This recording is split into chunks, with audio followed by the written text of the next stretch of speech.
Marathi big बॉसचा 5वा season social media स्टार्सने चांगलाच गाजवलेला आहे। जान्हवी, निक्की, अरबाज, वैभव यासारख्या तगड्या स्पर्धकांना या स्टार्सने चांगलीच टक्कर दिलेली आहे। खेळात तर हे सेलिब्रिटी तगडी टक्कर देत आहेतच, मात्र बोलण्यातही चांगला दम दाखवत आहेत। जान्हवी आणि सूरजच्या वादात सूरजला प्रेक्षकांनी सपोर्ट केलेला पाहायला मिळाला, तर वैभवसोबत झालेल्या भांडणात सुद्धा सूरज वरचढ ठरला। या एकजुटीचा परिणाम म्हणून अंकिताला पहिली कॅप्टन बनण्याचा मान मिळाला, त्यामुळे प्रेक्षकही त्यांच्या या खेळाचं कौतुक करत आहेत। पण आता बिग बॉसच्या घरात भावूक क्षण पाहायला मिळत आहेत।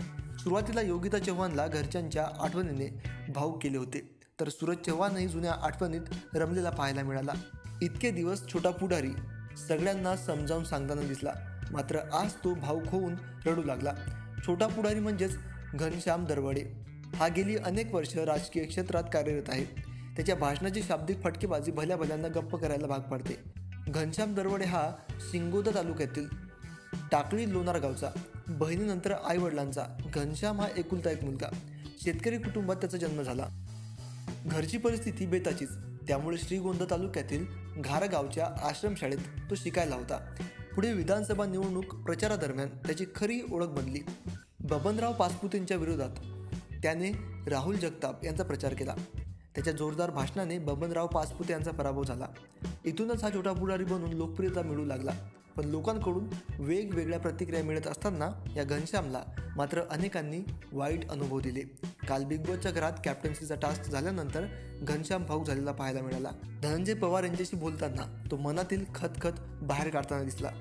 लोक येऊन घरच्यांना म्हणायचे की तुमचा मुलगा काहीही करू शकत नाही, त्याची उंची नाही।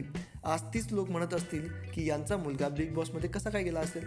हे बोलताना घनश्याम खूपच भावूक झालेला पाहायला मिळाला। तेव्हा त्याला समजावताना धनंजय पवार यांनी एक सुंदर वाक्य म्हटलं, ज्याला शरीराची उंची मापता येत नाही त्याला मनाची उंची काय मापता येणार। या वाक्यावर घनश्याम धनंजय यांच्या मांडीवर डोकं ठेवून उघडलेले अश्रू पुसू लागला। बिग बॉसच्या घरातील हा भावूक क्षण प्रेक्षकांनाही भावूक करून गेला। मित्रांनो, तुम्हा सर्वांना आपल्या छोट्या पुढारीविषयी काय वाटतं? कमेंट सेक्शनमध्ये कमेंट करून नक्की सांगा। धन्यवाद।